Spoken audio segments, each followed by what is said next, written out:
Welcome to episode number 7 of the Church Leadership Podcast here on YouTube. And in this episode, Andy and I sit down and have a great conversation with Russell Klinner, who is at Shocco Springs. You'll be fascinated, but you'll also be inspired by some of the stories that Russell shares. I hope you enjoy this week's episode.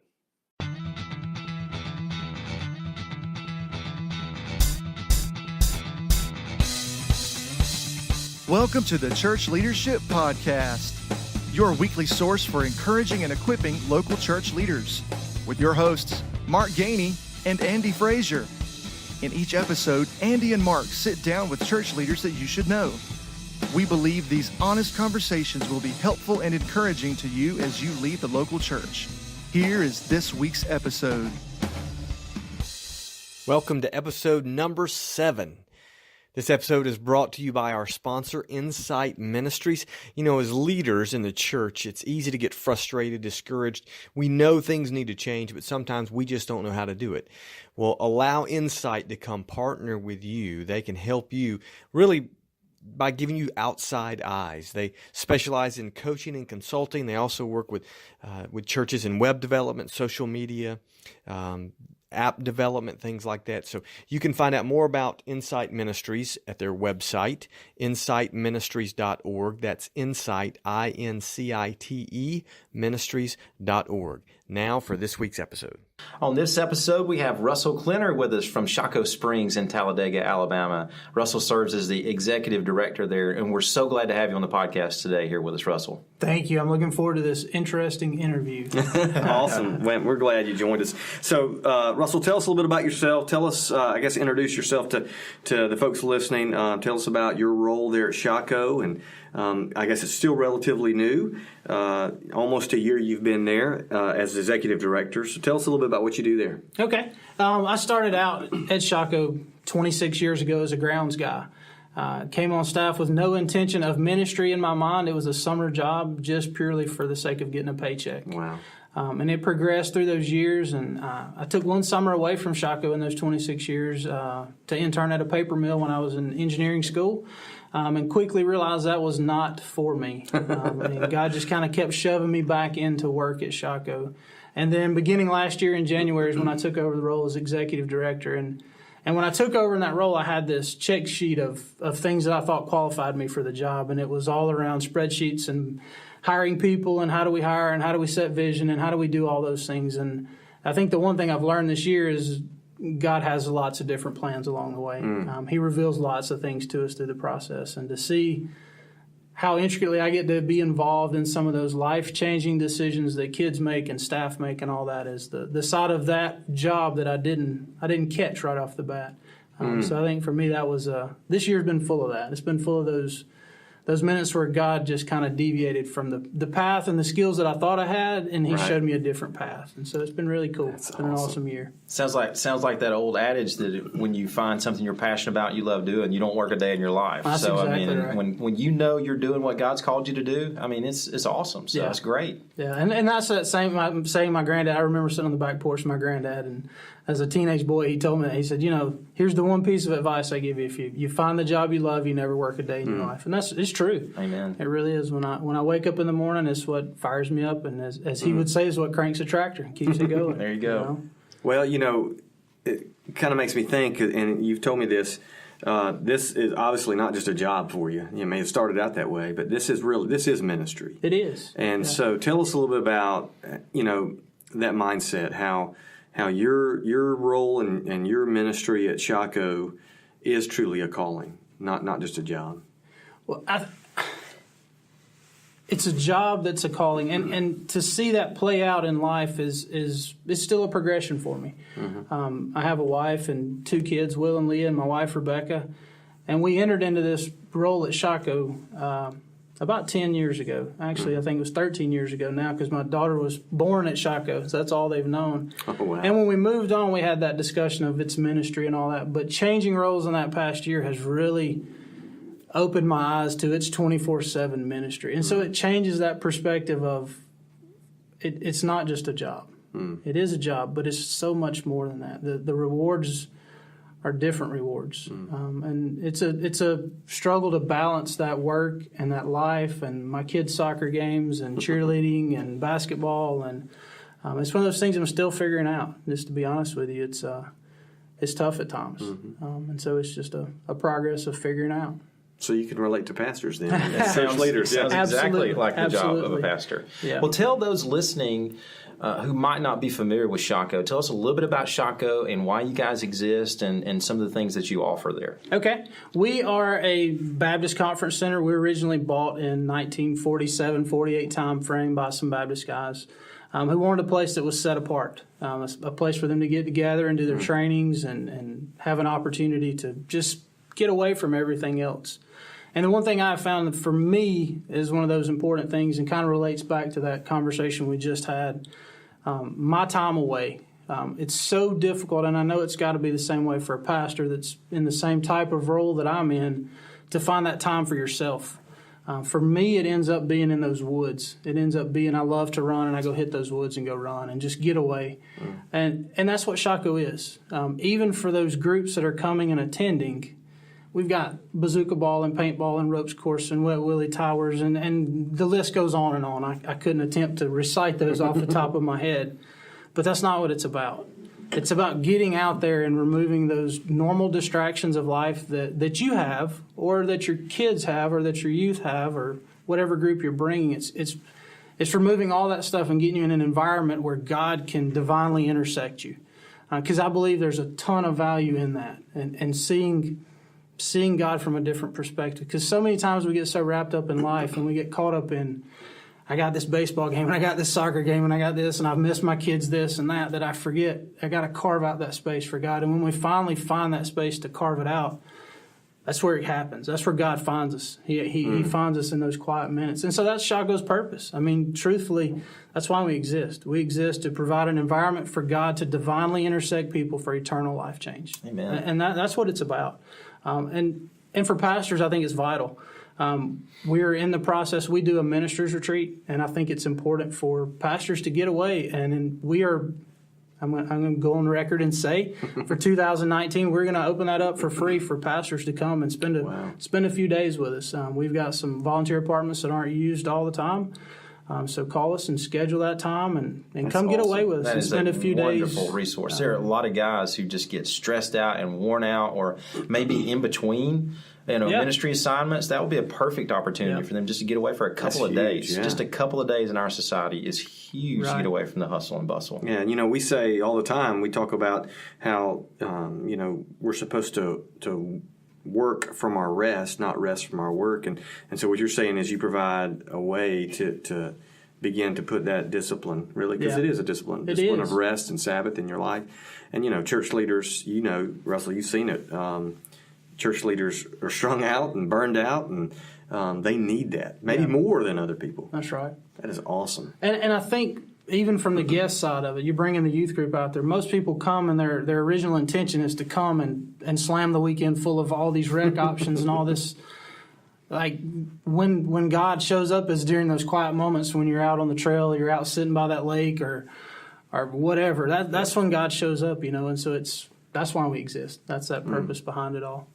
Yeah, and you guys have great facilities there. I mean, you have lodging and a cafeteria and all these little nooks and crannies for people to meet and do all kinds of neat things. Wonderful worship space. Yeah, yes. You have camps and conferences and retreats. I mean, you guys are busy. How many weeks a year or days a year do you guys have stuff going on? It's pretty constant. We're busy year round. The week of Thanksgiving and the week of Christmas, we're closed. And generally we try to close on Good Friday, but usually there's some group that wants to come in on Good Friday. Yeah. But those are our times that we're closed. We just finished a group last week. YWAM was there. Youth with a Mission. They had their retreat with us. It was their, I think they call it their Eastern Conference. And so there was about 500 of them with us all week long.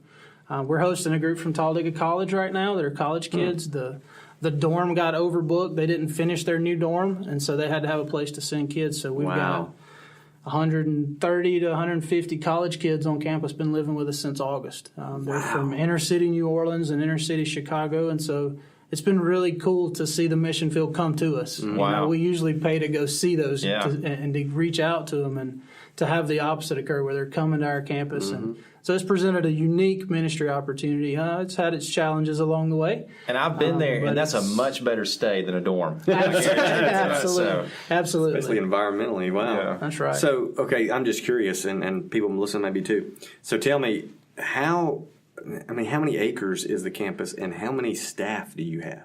So we have 867-ish acres. Wow. Depends on exactly which map we pull to show it all. So it's about 867 acres. We have 40,000 or so guests come through each year. Wow. We can house, depends on if you're a youth group or an adult group, but we can house about 1,500 people on campus at a time. Feed, take care of them, everything that goes along with that. Staff-wise, summertime we'll have 250-plus employees. Wow. I have 42 full-time employees year-round. Our average payroll right now is about 120, 130 people that we have on payroll right now. Wow. So it's a continuously busy place. Yeah. It is. That is amazing. I mean, I knew that it was wrapped up. I had no idea. That's amazing. Well, okay, so some church leaders, some pastors are listening to this podcast. And so, obviously, we wanted them to be introduced to you. We want you to be someone that they know and can get in touch with. And Shaco is a ministry and a resource for them. But what are some things maybe to that pastor who, I guess two ways we can go here. That pastor who's burnt out and struggling and not getting rest, and not getting recreation. What could you maybe say to encourage that pastor or that church leader? And on the other side of it, what is something that you could say to church leaders as a resource? Because again, you guys do all kind of things. And we could spend all day talking about everything you provide, but maybe what's one or two resources that you guys provide that they need to know about? I think from that pastor standpoint, the pastor who's tired, burnt out, worn out, I think it's important for us to take that biblical example that Christ gives us and to get away. I mean, we find him repetitively go to the mountain. We find him repetitively, you guys hang out and pray, I'm going to go a little deeper. And he always finds that separation. And I know for me personally, that's vital. When I miss that time, it shows up. It shows up in my relationship with my family. It shows up in my relationship with coworkers. We've got to find that, and we call it a sabbatical, but we've got to find that quiet time with God. And I think Shaco's a place we can provide that. I definitely do. I think it's a place that you can, even if it's part of bringing your youth out there with us, but it's still that time away. And I think it's vital for us in the ministry to find that time. And then as opportunities for your youth and for your adult groups or whatever, the realm is endless. Like we literally have so many rec options and things like that to engage the kids while they're there. From bazooka ball is one of the things that we've tweaked. We used to have an outdoor field that was just a net that wrapped around. This past year, we added an indoor facility for that, and it's equipped with black lights and these big barricades that glow in the dark, and the little balls they shoot are like tracer rounds, and so they just fly every which way. But come in and book some of that for an evening. Take the kids out, go sit by a campfire. Adventure Camp's a great place to do it. We've got housing out there for about 180 people or so. There's worship space out there for 220-ish. But bring your youth group and come get away. And I think that's the important part of it, is just to find that time away and to get those kids out of Fortnite. Absolutely. To get them away from that Xbox Bazooka and ball PlayStation. is real life Fortnite. Yes, absolutely. Right. Absolutely. How small of a group can you book? We've had groups of 6 come. Wow. I mean, literally. We can find the space for you and put you wherever. So you try to limit people and excuses is what you try to do. That's right? exactly I right. mean, doesn't sound like they have an excuse not to get in touch with you. As a matter of fact, we'll have a link to your website in our show notes on our website. So anybody that wants to access that, they can do so and get in touch with you. So sounds good. Awesome. Well, one more thing we want to ask before we get off here today is there something that maybe that you've seen happen at Shaco, maybe in your life or in somebody else's life, that's just wow, it's just wowed you. God has done something that you just, it's a Shaco story. You just got to tell it. For me, and I'm going to share it at convention here shortly. But for me, there was an experience this summer, and like we talked about earlier, it's where God finds those little minutes that I completely discount. I went into work. It was June the 22nd. I went into work, just a normal day, midsummer. It's the chaos of 1,500 kids and student life and Century Kid just running every which way. And I get a message from one of our event coordinators that said one of the students had run away from their youth pastor. We don't have at the time, we did not have a lost kid procedure, so it was like panic mode. And I went into that solve it. This is my job. We're gonna solve this thing, and I owned it. I ran down to the event coordinator's office, and I found out the staff, they're phenomenal. They already have a plan. They're already text messages, pictures of the kid out, and they're all over campus looking. Went on for about 30 minutes. We couldn't find the kid. We ended up back at Shaco Inn where the young man was staying at. We'd redeveloped a plan to make sure we hadn't missed an area or something. And I walked downstairs to there's a little alleyway that walks out to the road coming down through there. And as I'm walking down through there, it hit me of I have completely left somebody out of this. I have completely forgotten God in the process. Like I have owned this myself. And as I begin to think about it, and I go, God's provident.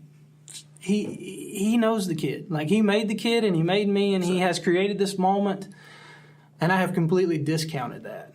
And so, literally, as soon as I stopped and had those thoughts across my head, the kid walks up the stairs, right to me. He walks up, and we stand there, and I confronted him. And I said, "Hey, are you?" And he said, "No, I'm not. And I'm like, "Yeah, you are. I've got a picture of you. I know this is you." But I get to go back upstairs in the conference room, the second floor, walk around the corner. The kid he's angry. He's mad. He's got his backpack on his front. He sits down over in the corner.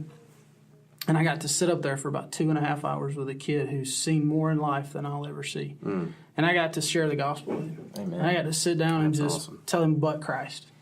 Like, I know this world's falling apart, and I know you've dealt with all kinds of other stuff, but God loves me and you exactly the same, 100%. So I got to share that with him. And then we left that.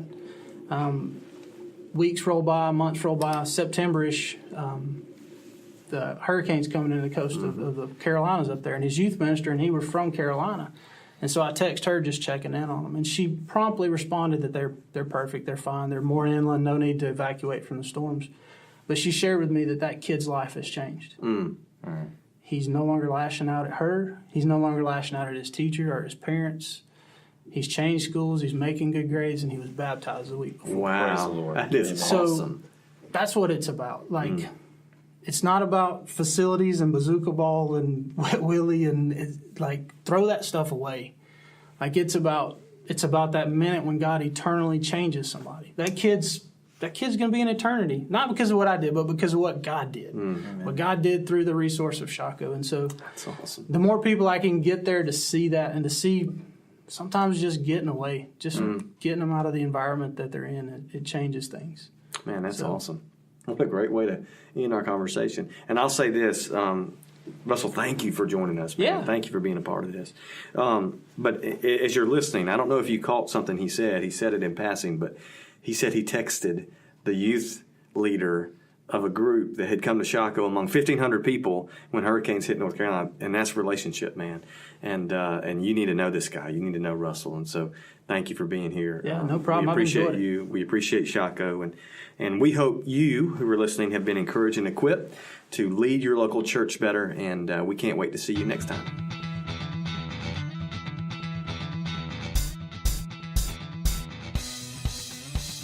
Thanks for listening to this week's episode of Church Leadership Podcast. We hope you'll join us again next week.